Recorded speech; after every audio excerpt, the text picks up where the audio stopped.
दोस्तों आज मैं द बेबी सिटर मूवी को एक्सप्लेन करने वाला हूँ। So now let's explain this movie. कहानी की शुरुआत में हम 12 साल के एक बच्चे को देखते हैं जिसका नाम कोल होता है। कोल को काफी चीजों से डर लगता था, जैसे कि इंजेक्शन, इंसेक्ट आदि बहुत सी चीजों से, जो कि सभी के लिए नॉर्मल थी। और यही वजह थी कि कोल को स्कूल के काफी बच्चे बुली करते थे, जिनमें से खुद उसका पड़ोसी जेरमी भी था। कोल के मॉम डैड का रिलेशन कुछ ठीक नहीं चल रहा था, इसीलिए वो अक्सर वेकेशन पर जाया करते थे, जिसकी वजह से कोल अकेला हो जाता था। और इसीलिए उसके पेरेंट्स ने कोल के लिए एक बेबी सिटर ढूंढ रखा था जिसका नाम बी था। बी और कोल काफी अच्छे दोस्त थे, लेकिन बी के अलावा कोल की एक अच्छी क्लास फ्रेंड भी थी जिसका नाम मेलिनी था, और वो भी उसकी पड़ोसी थी। अब ऐसे ही एक बार कोल के पेरेंट्स बाहर जा रहे थे और बी को कोल का ख्याल रखना था। अगले दिन जब कोल स्कूल जा रहा था तो मेलिनी उससे कहती है कि बेबी सिटर रात में बच्चों को सुलाकर अपने बॉयफ्रेंड या गर्लफ्रेंड को घर बुलाती है ताकि उनके साथ फिजिकल एंजॉय कर सके। इस बात पर कोल डिसाइड करता है कि आज रात वो जग कर बी पर नजर रखेगा। अब कोल बेबी सिटर को काफी लाइक करता था, इसलिए वो नहीं चाहता था कि कोई दूसरा आकर उसके साथ रिलेशन बनाए। अब घर आने के बाद कोल बी के साथ खेलता है और उसके साथ डांस करता है। अब ये दोनों साथ में डिनर करके मूवी देखते हैं। फिर जब रात के 11 बज जाते हैं तो कोल के सोने का टाइम आ जाता है। तभी सोने से पहले कोल मेलेनी से चैट करता है। मेलेनी उसे याद दिलाती है कि आज रात तुम्हें नीचे जाकर उस पर नजर रखना है, क्योंकि तुम्हारे सोने के बाद ही वो ये सब करेगी। तभी बी कोल को पीने के लिए ड्रिंक देती है जिससे उसे नींद आ जाए, लेकिन कोल उस ड्रिंक को नहीं पीता और फेंक देता है और सोने का नाटक करता है। अब जैसे ही बी उसके कमरे से बाहर जाती है तो कोल भी उसके पीछे पीछे जाने लगता है। तभी कोल देखता है कि बी ने वहाँ कुछ स्ट्रेंजर्स को बुलाया हुआ है और वो सभी ट्रूथ एंड डेयर गेम खेल रहे थे।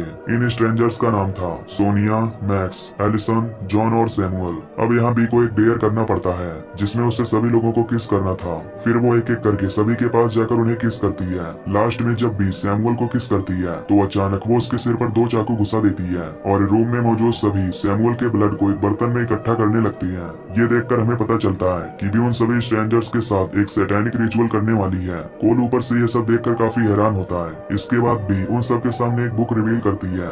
बी कहती है कि ये एकमात्र ऐसी बुक है जो कहीं भी नहीं मिलेगी, यानी कि एक लौती बुक है। अब बी उस बुक में कुछ लाइन पढ़ती है जिसमें लिखा होता है कि इस किताब के एक वर्ष को पढ़ते वक्त उसे बलि दी गई आदमी के ब्लड को इस बुक पर डालना होगा। ऐसा करने से इस कमरे में मौजूद सभी लोगों की कोई एक इच्छा पूरी हो जाएगी, लेकिन इस पूरे प्रोसेस को कंप्लीट करने के लिए उन्हें एक मासूम बच्चे का भी खून चाहिए होगा, और वो मासूम बच्चा कोल ही होने वाला था। इधर कोल ये सब बातें सुनकर काफी डर जाता है और जल्दी से भागकर अपने रूम में जाता है और 991 पर कॉल करता है और फिर वहीं सोने का नाटक करने लगता है। कुछ देर बाद वहाँ बी अपने दोस्तों के साथ आती है और एक इंजेक्शन के जरिए कोल का कुछ ब्लड बाहर निकालती है। कोल सिरिंज से काफी डर रहा होता है, लेकिन फिर भी वो उन सबके सामने सोने की एक्टिंग करता है। दरअसल बी ने कोल की ड्रिंक में कुछ दवाई मिला दी थी ताकि कोल 8 घंटे के लिए सोता रहे, लेकिन क्योंकि कोल ने ड्रिंक पिया ही नहीं था इसलिए वो अभी जग रहा होता है। खैर ब्लड लेने के बाद बी सभी के साथ नीचे चली जाती है और इसके बाद कोल वहाँ से भागने का प्लान बनाता है। कोल कुछ कपड़ों को एक दूसरे में बांधकर विंडो से नीचे लटकाता है, लेकिन उसके भागने से पहले ही वहाँ बी आ जाती है। अब कोल का ब्लड निकलने की वजह से वो वहीं पर बेहोश हो जाता है।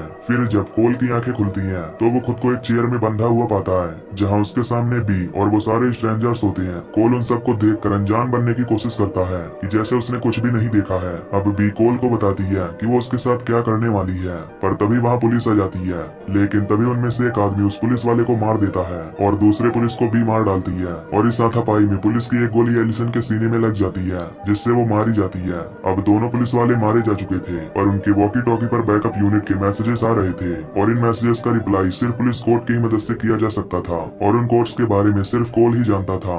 फिर भी कोल को धमकाते हुए वो कोर्ट्स लेती है और मैक्स उस कोर्ट से वॉकी टॉकी पर ये मैसेज पहुंचाता है कि यहाँ पर सब कुछ ठीक है। ये सब देखकर कोल अपनी रस्सी काटकर किसी तरह से वापस से ऊपर वाले कमरे में जाता है और जॉन उसका पीछा करने लगता है, पर तभी उसका पैर सीढ़ियों से स्लिप कर जाता है और उसका सिर नीचे एक नुकीली चीज से टकराता है और वो वहीं पर बुरी तरह मारा जाता है। इधर कोल अपने रूम में जाकर उन्हीं कपड़ों की मदद से विंडो से नीचे आने लगता है। तभी मैक्स उसे पकड़ने के लिए आ जाता है, लेकिन कोल किसी तरह विंडो से नीचे उतर जाता है। नीचे आने के बाद कोल अपने घर के नीचे वाले बेसमेंट में जाकर छिप जाता है जहाँ पर बहुत सारी चींटियां होती हैं, पर कोल यहाँ भी अपने डर पर कंट्रोल कर लेता है। सोनिया कोल को ढूंढते हुए वहाँ पहुँच जाती है और बेसमेंट के अंदर जाकर उसे ढूंढने लगती है। तभी कोल उसके तरफ फायर रॉकेट छोड़ता है, लेकिन सोनिया किसी तरह उस रॉकेट से बच जाती है, लेकिन कोल बड़े ही चालाकी से सोनिया को वहीं पर लॉक कर देता है और उस पर बग स्प्रे छिड़क देता है। अब आग और उस स्प्रे के आपस में मिलने से एक जोरदार ब्लास्ट होता है जिसमें सोनिया भी बुरी तरह मारी जाती है। ब्लास्ट की आवाज सुनकर मैक्स वहाँ जाता है जो कोल को देखता है। मैक्स कोल का गला दबाकर उसे मारने की कोशिश करता है, पर तभी कोई उसके घर के ऊपर अंडे फेंकने लगता है। मैक्स उस उससे पूछता है कि ये कौन है जो तुम्हारे घर पर अंडे फेंक रहा है। कोल उसे बताता है कि वो उसका स्कूल फ्रेंड जेरमी है जो उसे चिढ़ाने के लिए रोज उसके घर पर अंडे फेंकता है। मैक्स कोल से कहता है कि तुम्हें इससे लड़ना होगा, नहीं तो ये हमेशा तुम्हें सताता रहेगा। ये सुनकर कोल जेरमी से लड़ने के लिए उसके पास जाता है, पर जेरमी उसे पीट कर यहाँ से चला जाता है। कोल को हारा हुआ देखकर मैक्स उसके पास जाता है और उसे जान से मारने का प्लान बनाता है। ये सब देखकर कोल एक ट्री हाउस पर चढ़ जाता है।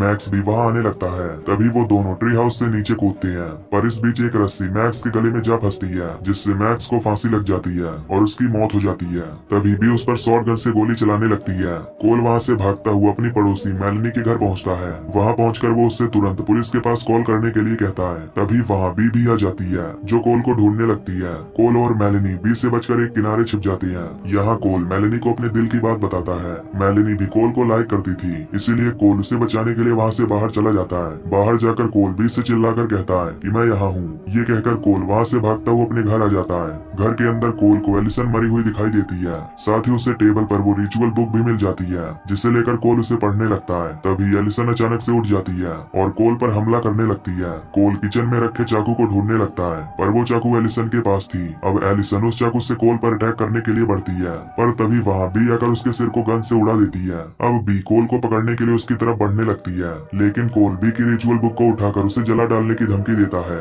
अब क्योंकि ये बुक सिंगल थी, इसीलिए बी कोल को न मारने के लिए तैयार हो जाती है। फिर कोल बी से पूछता है कि तुम मुझे क्यों मारना चाहती हो। इस पर बी कहती है कि उसने रिचुअल के समय शैतान को एक बच्चे की बलि देने का वादा किया है, जिसके बदले में उसे वो सब कुछ मिलेगा जो उसे चाहिए। यहाँ हमें ये भी पता चलता है कि बी ने इस रिचुअल को पहले भी कई बार कर रखा है और कोल पहला इनोसेंट बच्चा नहीं है जिसको बी ने इस रिचुअल में फंसाया है। बी कहती है कि अगर तुम पुलिस को बुलाकर उनसे ये कहो कि बाकी लोग कातिल थे और बी बस उसे बचाने में मदद कर रही थी, तो मैं तुम्हें जिंदा छोड़कर इस शहर से चली जाऊंगी। पर कोल गुस्से में उस बुक में आग लगा देता है। बी उस आग को बुझाने की कोशिश करती है और कोल वहाँ से बाहर आता है। बाहर आकर कोल मेलनी के डैड की गाड़ी चुरा कर तेजी से सीधा उसे अपने घर में ठोक देता है, जिससे बी गाड़ी के नीचे दब जाती है और बी के न चाहते हुए भी वो बुरी तरह मारी जाती है। अब कुछ देर बाद यहाँ कोल के पेरेंट्स और पुलिस भी आ जाती है, जिसके बाद यहाँ सब कुछ नॉर्मल हो जाता है। कोल और मेलनी दोनों साथ मिलकर काफी खुश होते हैं। साथ ही कोल ने ये प्रूफ कर दिया होता है कि उसने अब अपने डर पर कंट्रोल कर लिया है, इसलिए अब उसे किसी बेबी सिटर की जरूरत नहीं है।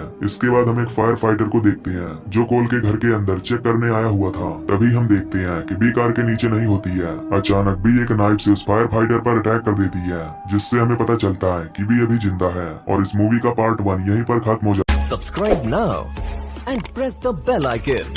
Never miss an update.